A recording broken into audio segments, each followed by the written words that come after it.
Hello, and thank you for joining me again today on the Finding Hope After Loss podcast. Don't forget to subscribe so you don't miss any future episodes. If you like the show, please leave a review or rating on Apple or Spotify. It only takes a moment and really helps the show reach more loss and infertility families.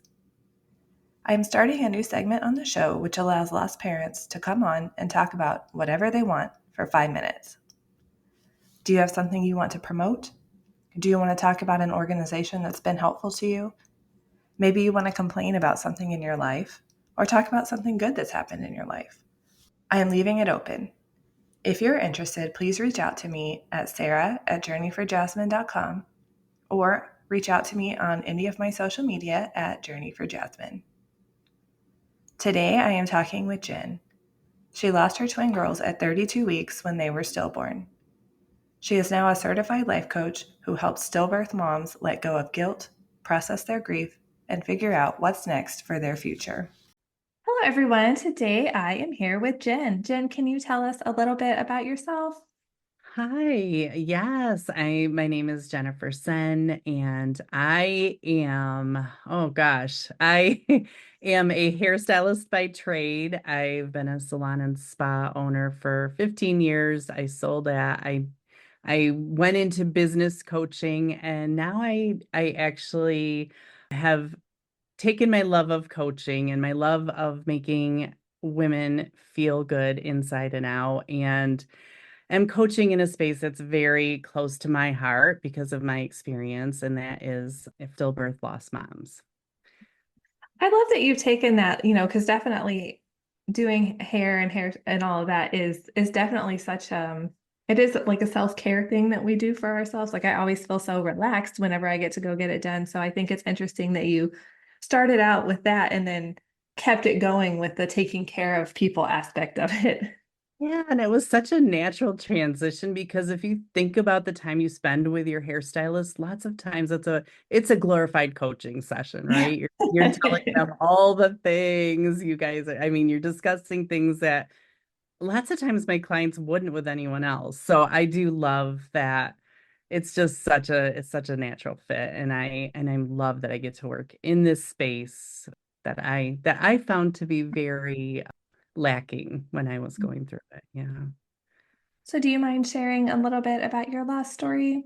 Yeah, absolutely. It's funny when I looked at the date today, I realized I am coming up on my 25th anniversary of the loss of my twins. That was happened on November 5th. So 25 years ago today, I thought there was nothing wrong. In fact, the week of my appointment, my doctor said that I was a textbook pregnancy for twins. I remember those words. And then just a few short days later, everything came crashing down. But my husband and I were married for 9 years. We had two little boys. They were 5 and 3. And so we wanted another child, maybe a girl. And so we were thrilled when we thought we were going to have this grand finale to our family of twin girls. And yeah, I mean, everything was went really pretty smoothly until the 32nd, until I was 32 weeks. And it was right around Halloween. And so as we do, as I know we've all done, once you have your loss, you start going back and trying to find all the spots that you can blame yourself and all of the things that you shouldn't have done that would have changed this outcome. But I took my boys trick-or-treating, and I was tired, of course, but you're 32 weeks pregnant with twins and you're trick-or-treating, and it's just tiring.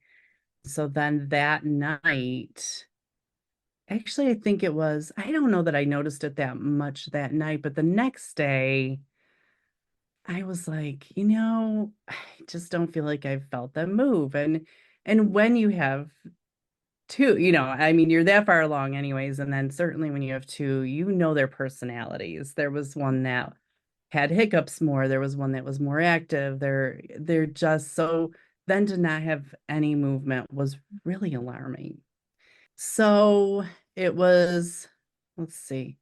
So yeah, the next morning I called and they were, my doctor's office was like, well, it's probably fine, but why don't you come in at 2 and we'll do a sonogram. And my husband was at work. So he worked at the hospital, which was down the street from my doctor's office, but I just let him know that I was going to be going. And so I went and had my sonogram and you can tell by the look on their face. You can tell when they go get the doctor. You can tell when the doctor comes in, you just know. So he sent me to the hospital to have like a higher resolution sonogram, which is where my husband was. So he met me there and then it just, it all spirals from there. I was in due, they really wanted me to deliver them naturally because then you're not also recovering from surgery. You're not also recovering from C-section. So I did 3 days of induction. And looking back, I don't know. There were blessings in that. There were a couple nurses who were so amazing and so wonderful to come and hold my hand and be with me. I can't imagine what my poor husband did that whole time, being torn between being with me and being home with our boys. And, you know, it just was that was so crazy, but it was what they felt was best. So that's what I did. And so I did 3 days of induction. At the end of the third day, I it is a small hospital. My husband works at the hospital, and I picked my dream team at 11:30 at night. I said, I want this doctor, I want this anesthesiologist, I want this person here.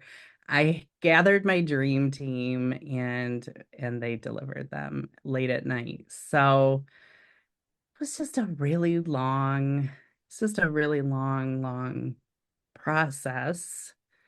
And then you begin the process after that of all the things that happen and what you have to do, and it's just such an out of body experience. So yeah, that was kind of I can't imagine, it's hard enough as it is, but like going through 3 days of induction and, knowing what the outcome will be. I mean, I can't, my labor it did go overnight, but yeah, it's just hard. Like so it's and hard it's to put into words. and it's so strange. Like I get teary thinking about it now, and that's, it's been 25 years, but it's still right there. And you just, when I think about my family who came and just sat there and looked at me and didn't know what to say, and there was nothing to say. There was nothing good that was going to come out of any of it.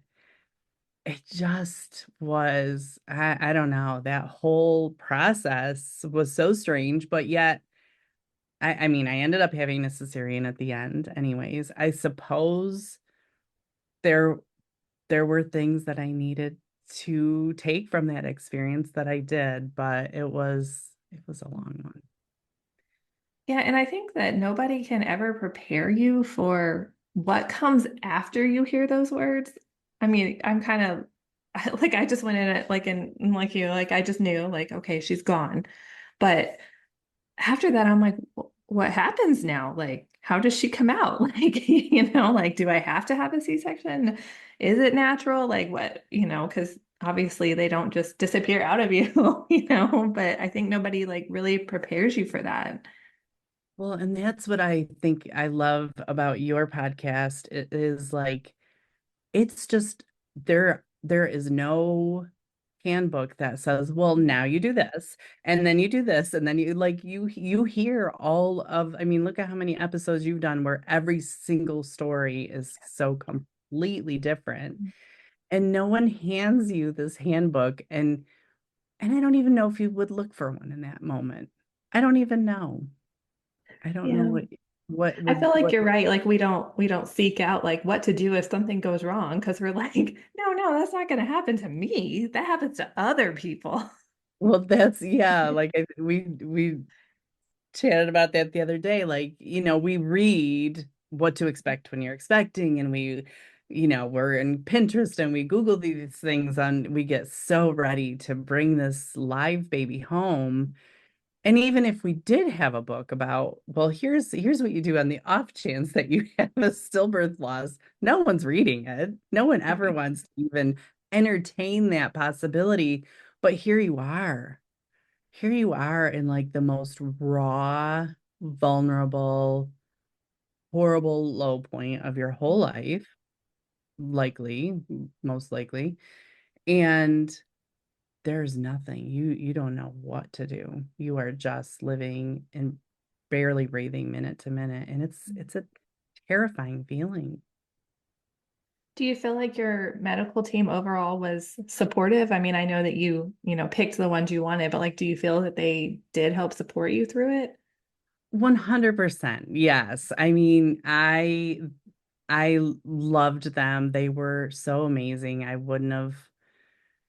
I trusted completely that whatever their reasons were the right reasons. So yes, that is something so important, I think, too, is to have your medical team that you trust no matter what happens, because they were exactly the people that I needed and wanted in that situation, as much as I did when they delivered my boys, who were perfectly healthy and strong and everything was fine. So did you deliver then you have a rainbow baby, is that correct? Did you I, deliver her at the same hospital? I did. Was I that did. difficult for you? Terrible.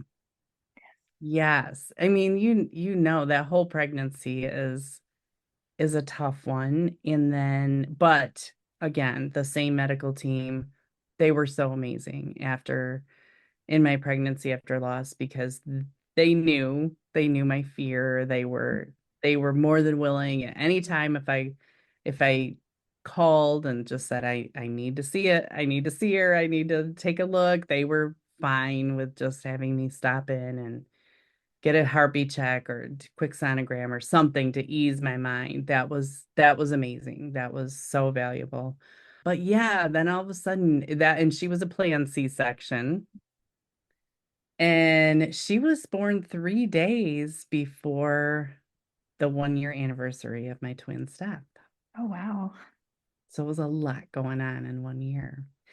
But yes, so they were really, really wonderful about any of my concerns. And then you find yourself again in the same OR with pretty much the same dream team. They were pretty much all there.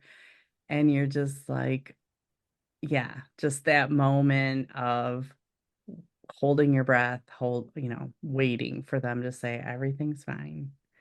Everything's fine. And yeah, yeah, it does. It really, it's so amazing what we can just get ourselves through, right? It Yeah. really is. Sometimes you look back and you're like, how did I Sometimes do I know. that? Sometimes when you look back, you're like, how did I do that? And sometimes you're like, why did I do that? No, I'm like, Would I have done that? Yeah. I think there's just that part of us though, like we leave empty-handed and we don't have our baby and we just even when we have other living children at home, it's like that was just ripped from us. So it's different and we need not a replacement, but just I feel like it just ignites something in us. There definitely is something healing about a rainbow baby, 100%. But there also is that stark reality once they're here of like, yeah, but I'm still missing something. There's still something missing. And even when, my rainbow baby was 2 or 3 years old, I remember there were times where I would look in the back seat, like almost like I forgot someone. And you're like, oh yeah, it's the twins. Just Yeah. I don't know. Somehow you just have this knowing that it's those your babies that you're missing. I feel like, we always feel their presence with us, even if they're not physically here, like they're here with us every day, all the time. Really are. Do you include them in like your family photos or like family holiday traditions or anything like that? We do have holiday traditions. I wouldn't say the photos necessarily because it's been 25 years and at that time and being raised by mothers, our mothers were of a different generation where we had to really on purpose keep things going that we wanted to because their generation was like, we're just not going to talk about it. We're just going to put that away and we're not going to talk about it because look at now you've got your little girl and everything's fine and all is well in the world. So yeah, I was raised in that generation of my mother. So but we do. I have little like I have a Memorial Day thing that I like, and it killed me to buy Memorial Day flowers and put them on their grave and then have them die at some point over the summer. It just killed me. So now I put it on Memorial Day. I go and get them. I pick them up because I buy them special for them. And usually it'll be something symbolic of twins. And then I bring them home and I enjoy them all summer. And I just feel like they're with me all summer. Then we have my husband, one of his coworkers gave us this little pair of star candles when they were born. It was so cute. So those are always out. Like there's signs of it around my house.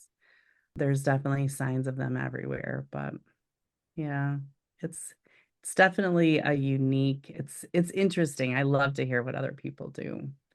Yeah, I feel everybody does something, a little bit different. And I think everything is so special, no matter what it is. I'm like, oh, I love it. Like, I love, just when people have little touches around their house or just little, even if it's not something that's like blatantly like has their baby's name on it, just a picture of a flower, a picture of anything. I think it's special.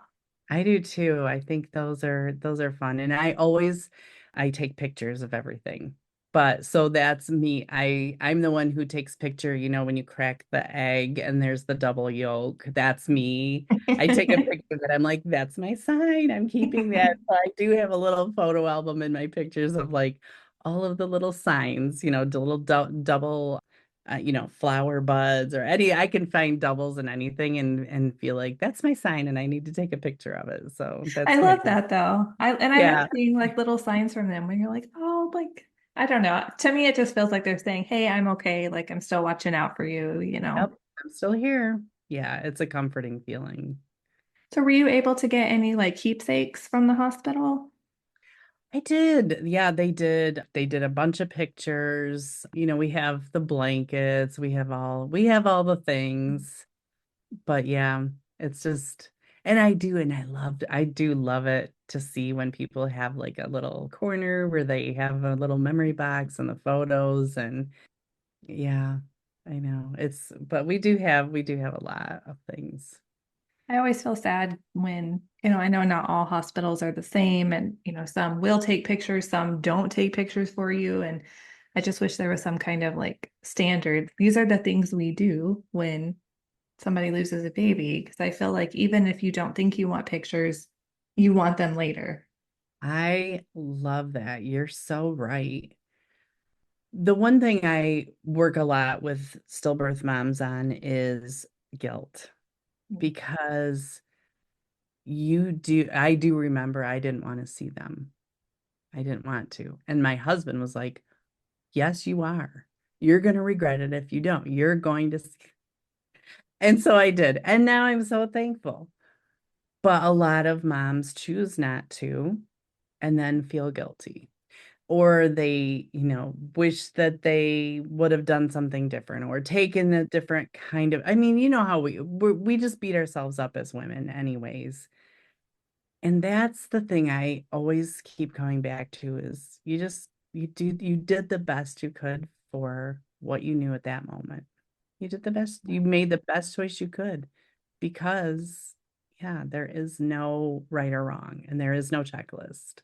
But you're right. I do think that they should just take those pictures and tuck them away in case somebody comes back someday and says, I wish I would have had that. But Yeah, I feel like it's better to have them and never look at them than to not have them and wish you had them because you can't ever go back to that moment. Like those pictures, it's all we get. well, and I'm gonna be real honest here. I didn't even invite my parents or my in-laws to see them. I don't know why. And I didn't have my boys see them. I don't know if it, I don't even know. Well, I guess because I didn't really think I wanted to. So I suppose I thought certainly no one else will. And now I do regret that. I wish they would have. I do have the pictures and they've seen it. We have all that, but I do have those. See, I know. We just always keep going back and trying to make it better. And you I feel just like no matter if we did everything perfectly, we would still find something that we did not like that we did or that we wish we would have done. because who wants to do any of this right? None of us want to do any of this right or at all. So No, it's yeah. the worst thing ever. Please. Yeah. So if we didn't do it correctly, I think it's okay. So I know you said you grew up, more with the not talking about it. So what made you start talking about it more and sharing about it?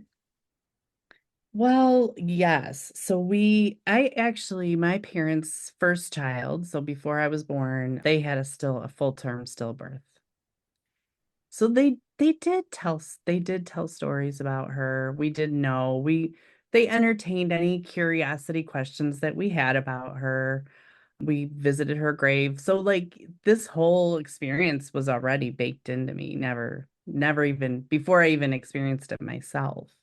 So then I think that also played into me keeping it to myself when I had my loss because my mother, I don't want, how terrible to have experienced herself and then now her daughter's experiencing it. So I think I kept a lot of it to myself, which was not a good idea. That was a very bad idea. And yeah, so I think I just over the years, so I sorry, I'll back up. So I kept it to myself, and then I realized years later, I was at a business conference of all things, and they had a life coach there, and I thought, well, it's fine, but this is a business conference. What business does that life coach have being in there? And so we were doing vision boards one day for an activity, and everyone else was happily cutting out their little houses and cars and vacations and dream homes and all this stuff. And I was frozen solid. And I was like, but how do I know? Well, how do I know I could do that? How would I know to do that?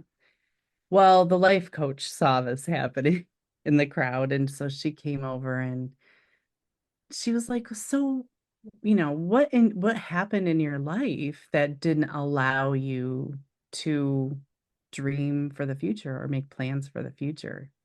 And it hit me. And I knew, and she opened up a can of worms that could not be put back in because that's what I realized as I was living my life very cautiously because you don't know. I just had gone through this experience where you think one thing is going to happen and it doesn't. And it's just so disappointing that you never want to set yourself up for anything like that again. So you don't dream and you don't take chances and you don't, plan for anything except for what's happening right here and now. And boy, once I realized that, I just saw where it was happening in all areas of my life. And so that's when I just was like, you know what? I don't want anyone else to suffer this. I think when I had my loss, there was no don't even want to. There was no social media. There was barely any internet. Say anything about social media. So I was really at the mercy of just anyone who was willing to come and share their story with me. And it was really lonely. And it was really lonely. I felt very broken and damaged and really just too vulnerable to put myself out there in any way and actually live my life and tell my story and live my truth. So yeah, so that's kind of how it all started. And I'm sorry, I'm laughing because I love that you're like, oh, life coach. And then yeah, she's the one that, I because I did. feel I like was that always like, happens whenever I've done that before, where I'm like, oh, really? Like, what do you know? And then they like come and tell me something super profound. I'm like, dang it. I know what. Yeah, because I was like, what would a life coach be doing at a business conference? That makes no sense. But guess what? And you're Yeah. like, oh no, now you did it.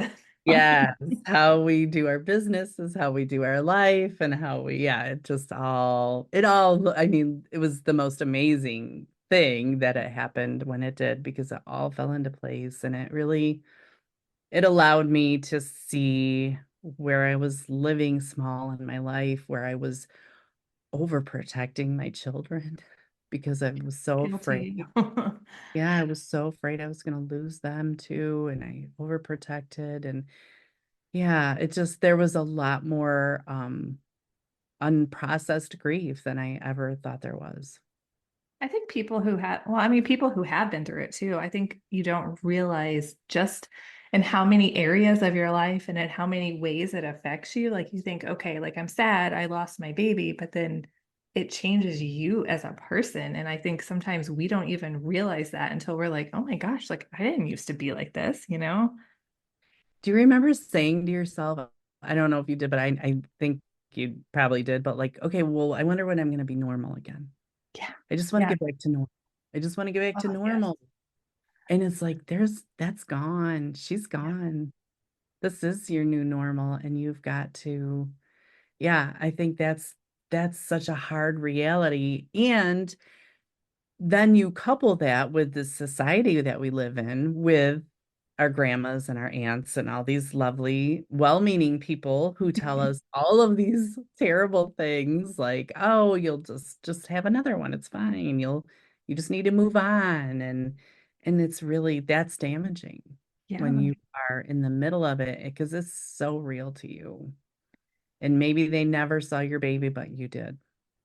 Yeah, and you felt them kicking and you felt them. I mean, they're a Yeah. real person. They have a name. They have, you know, they look Yeah. like you. They like they're your child. It was, yes. So, yeah. So then you couple that, and then I think that's what makes a lot of women just feel like, they lied to themselves, like, well, I'm doing fine, I'm doing good, I'm feeling better, but then it manifests somewhere else. It always does. I think we talked about this too. Like you just try to stuff it down, but it's like Right? somewhere, it's like when you're trying to contain something and a bubble keeps popping up and you push it down, but then it pops up over here. It's like it doesn't just go away. I was just talking to a couple women this week who were had their rainbow baby, and then they were like, but I don't understand. Like, I love my baby. I'm so thrilled and happy and excited. But there's this part of me that still feels sad and guilty. And it's like, yes, yes, that Yeah. is your new life. Yeah. Yeah, so many people think like, okay, you have your rainbow and you're done, you're healed, move on. And it's like, no, that's not how it works It at just all. isn't. I wish it was, but it doesn't. I know. It's so much easier to not deal with the grief sometimes. Like, can we just like you said, let's go be normal again and just be sad when, on the due date or the birth date. Like, Yeah. does it have to be Yeah. a constant ongoing thing? Like, can I just schedule the times when I just burst into tears and it feels like for no reason? And no, you can't. Yeah, I've tried that. I've heard, people say, you'll just schedule your time. I was like, that doesn't work for me. It just comes out when it wants to come out. And it's usually at the worst time when I'm like with people or, I'm like, why now? Same. Yeah. Always. Yeah. Yeah, I remember crying when I took my kids to see Sesame Street one time because I was like, oh my gosh, like I'm just so thankful because you have a new awareness for your children when if you have children already or subsequent children when you experience this because you just realize how fleeting and precious life is. And I remember they were looking at me like, Mom, it's Sesame Street. Like, what are you doing? But it's just, yeah, you just get this heightened emotional awareness. Yeah, I remember at a dance recital for my rainbow daughter, and she was dancing. I didn't realize this was a song she was dancing to until they played it, but it was the "You Are My Sunshine" song. And so I was like in tears, like crying, and I'm just like, oh, I can't handle this. I It was know just like a lot all at once. it is. It's different for us. It It is. is like It's these different things, for, these triggers, sometimes things you don't even expect. yeah, Those seem to 100%. be the worst. Sometimes the things I expect, I'm okay with. Isn't that yes. Well, I am aware of that too because I'm like, oh, here we go. We're going up to the anniversary. Gosh, it's 25 years. Like I can't even believe it. And then yeah, you kind of go into this dread of like, oh no, here it comes again. And then it seems like the day of, you're like, fine. It's the anticipation. I find that the hardest too. The days leading up are the worst. And then Yeah, the day itself, like I'm still sad, but it's less than the other days. And then I feel different. like once you pass that day, you're like, oh, like I made it another year. I did it. Yeah, Yeah. And it's still hard after that, but I just have that for at least a day, that feeling of, okay, I got through it, I did it. And then it starts the next year, you know? started. And then yeah, and then Thanksgiving comes and Christmas Right. and Yeah. Do you find the holidays hard at all? they're hard. Yes. Yeah, I think they still are because you can't help but look back and think, oh, what if? What would it have Yeah. been like? You know, how different would things be? Where would everyone be right now? And it's more, I would say after all of this time, it's more curiosity than sadness. Yeah, A that lot, makes sense. yeah, It's like it's I more, wonder, like, what would it be like, you know? yeah, what would it be like? How different would my life be? And then I think to be then follow it up with that appreciation, like, but this is how it is, and this is how it was meant to be for whatever reason, and I'm so grateful for this. So you had two boys at the time that you lost the twins. How did Yeah. they cope with it? Did they really understand like what was happening? My youngest one did not. My oldest one did. And his teacher, he was in kindergarten, so his teacher would tell me different things that he would say. And I wouldn't say he was sad.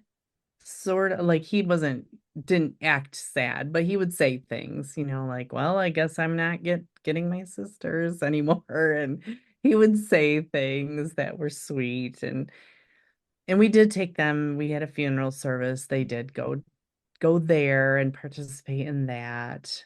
So I think they have very vague memories of that because they were so young. But yeah, I mean, they seemed to be fine. It's just it was hard.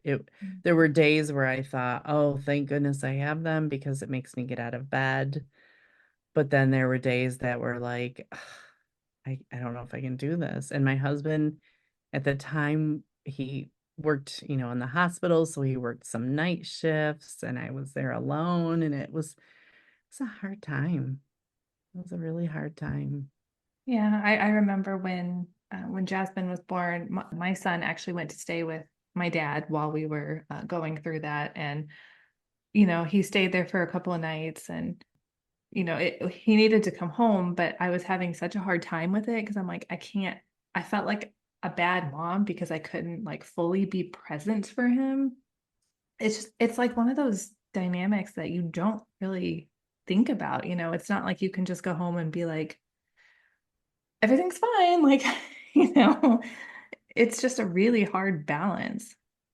It is it's incredibly hard. And I do, my heart goes out to any mom that's dealing with that because you do, you're you just get in this kind of cycle where you're like, "Ugh, really, you're gonna cry because I didn't let you, whatever, stay up later or watch this TV show or, like, don't you realize what I'm going through?" Of course they know. And you don't say that, but it's just like Right. on the scale of crying and being sad and throwing tantrums of things, it just, yeah, it was hard. And then that mom guilt that always gets you, like, Oh, instantly. Yes, that's always there. That never disappoints, does it? It's always there. yeah, and I feel like we feel it too about our babies that aren't here too, because we still want to parent them and we still look for ways to parent them, even though that may look different than parenting our living children. But Yeah. sometimes I feel like we compare ourselves like, oh, well, this person's doing more over here. I don't talk about my baby as much, or I don't do this as much. And so I feel like we still have that guilt. That was the blessing of not having social media during my initial days for sure. Because yeah, there are a million different ways to do everything. None of it's right, none of it's wrong. And it's such grief is such a personal journey, but we really beat ourselves up all the way through it about, especially, and I think having children too is another layer of it because you're just really judging yourself about what kind of a parent can I be to these kids when I'm doing this and I can't even focus, and it's a really tough time. Now, did they figure out or tell you what the cause of your loss was? So they were identical twins, a so they shared a blood supply. So one of them had a cord wrapped around. So it was a cord accident, but because they were identical, there was once it happened to one, it instantly took the other two.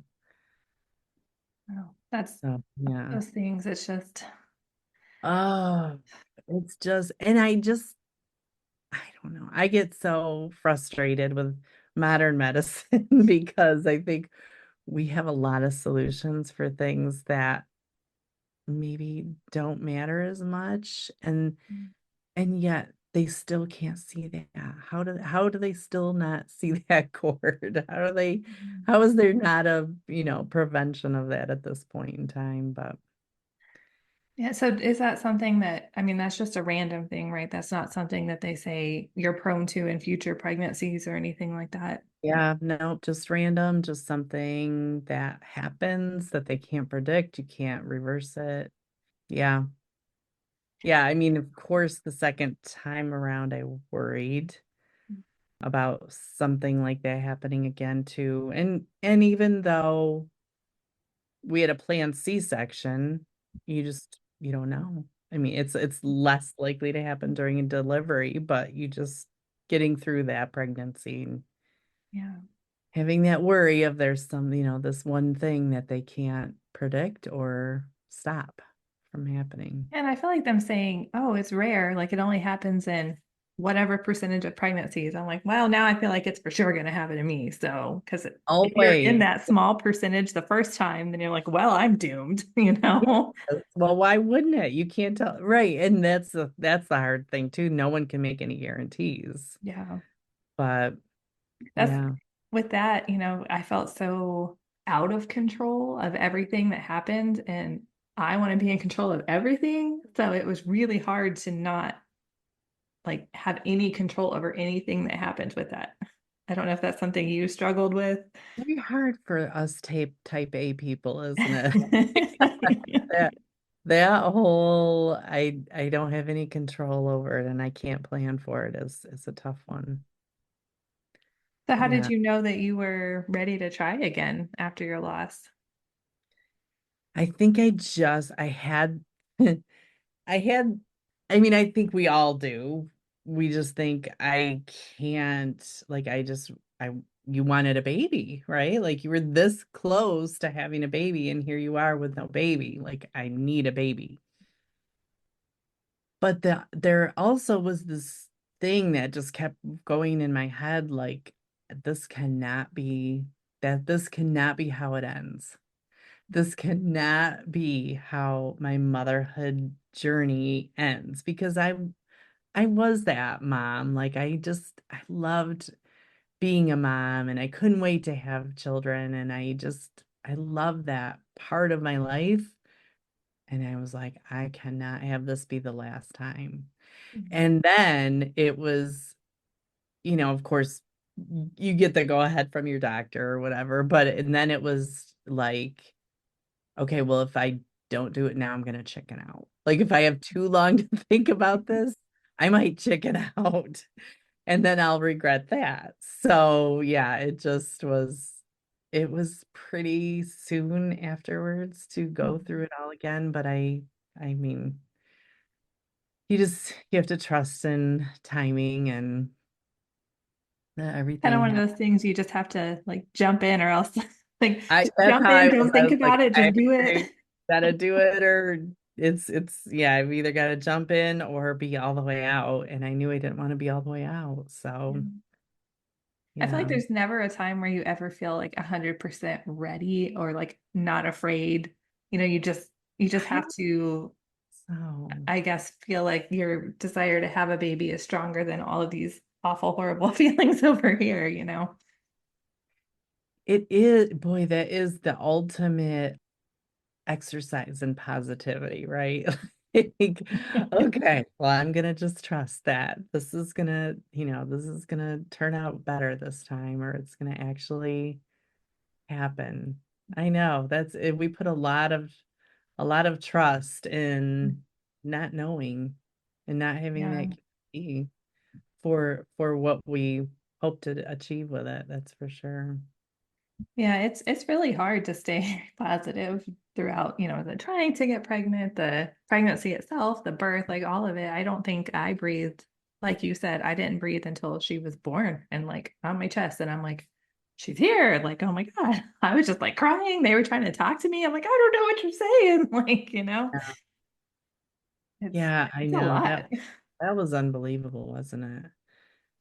I know. I just remember telling her you know, like I've waited a long time for you because I think at that time I was pregnant.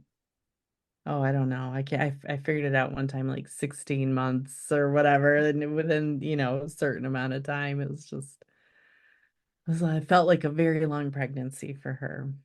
And then after that, you just decided, like, we're done. I'm not doing this again. Or My husband was like, done. yeah. That's it. We're at, yeah, like this is it. We've got three healthy kids. We're done. That's my husband too. He's like, no more. Yeah, I probably couldn't have been trusted with that decision, so it's Yeah. fine. Yeah. They have to be the voice of reason sometimes, right? Truly, physically, I think you know, that was my then fourth C-section. I think, yeah, probably my doctors were very happy to have it be the end too, So when because you did don't you? want to get at risk. Oh, yeah, definitely. Mm. So when did you start coaching other women? So it was, I mean, honestly, I think I always have because I would always, if I saw someone who had had a loss, I would send them a note. I would reach out to them, and there was always, it was sort of always going on unofficially in the background. But it's been like 4 or 5 years, I would say, that I've been like more like focusing on this space. I was doing other life coaching and business coaching, and then it was always there for me that I really wanted to. I remember thinking that as soon as I was starting to recover, like, I want to be able to have a way to help other people through this because it is so just lonely. So yeah, it's been probably the past, 5 or 6 years that I've been really been focusing and working solely on and with lost moms with stillbirth. And yeah, and it's just so rewarding because when you are able to talk to someone who's gone through it, there's this whole understanding that maybe you're not getting, maybe you have really supportive family members, but they're still not quite understanding it. Or maybe you have a great therapist, but unless she's been actually through this, it's not quite clicking. So I think women, like maybe they're getting some help, maybe they feel like they have support, but until they actually are with someone that has lived experience, it just that can take that up that notch of healing Yeah. that you need. Yeah, it's definitely a different dynamic for someone who's been through it versus someone who hasn't. They can try to be as supportive as they can, and it's just not the same. It just will never be the same.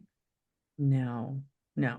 There just is that there just is that missing piece sometimes for people. So that's what I love that I'm able to bring to these to help. Does it ever bring back up your feelings of grief, like talking to other people, hearing their stories?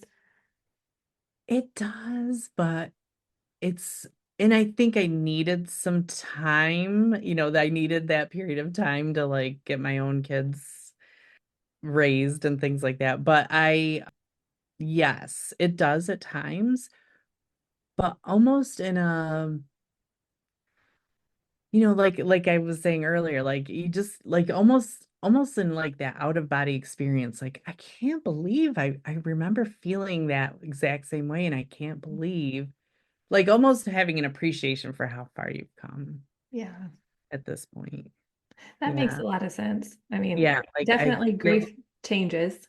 yes, you feel the grief and I mean you just cry with other women as they're in their first when you're first meeting them and they're so defeated and hopeless and you can just feel it again. But then there's that piece of me that's like, but I know it can be better. I know Mm. it can.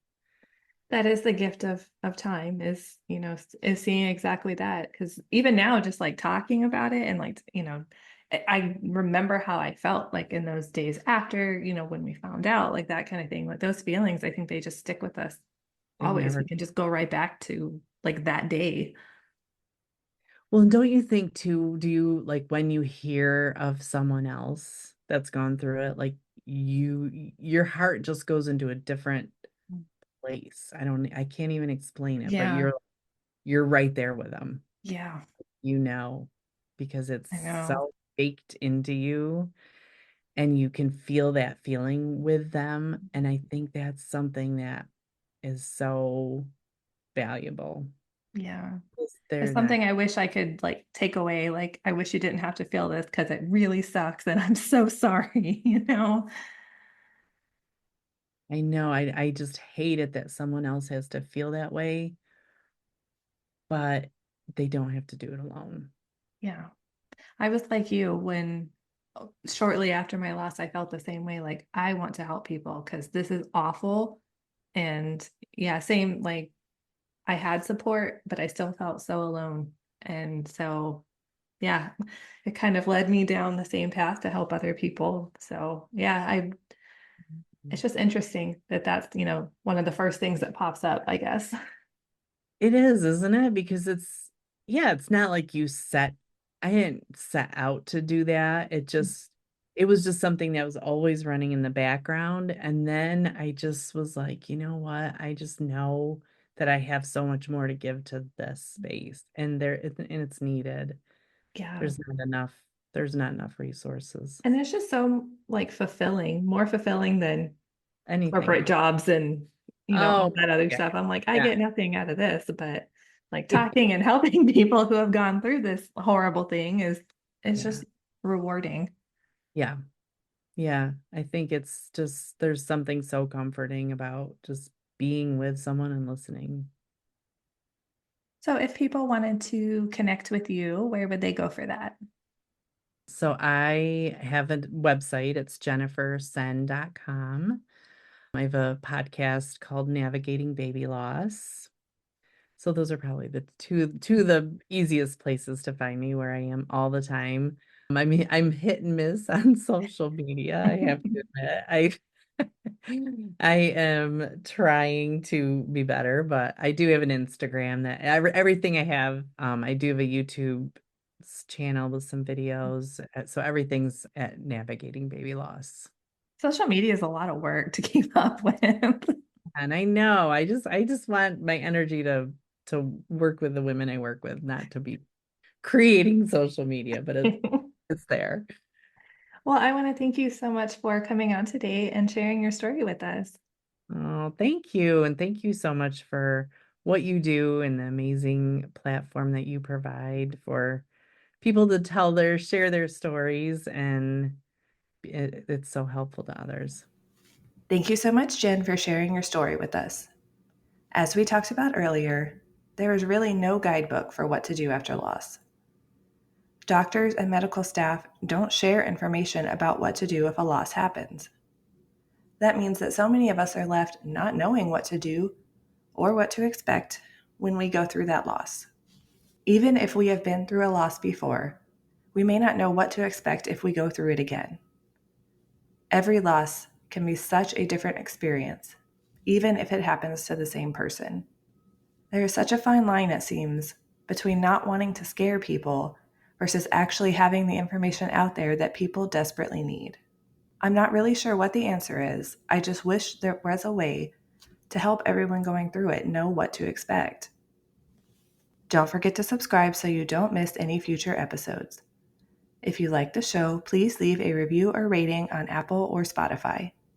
It only takes a moment and really helps the show reach more loss and infertility families. Thank you so much for tuning in, and remember, we are all in this together.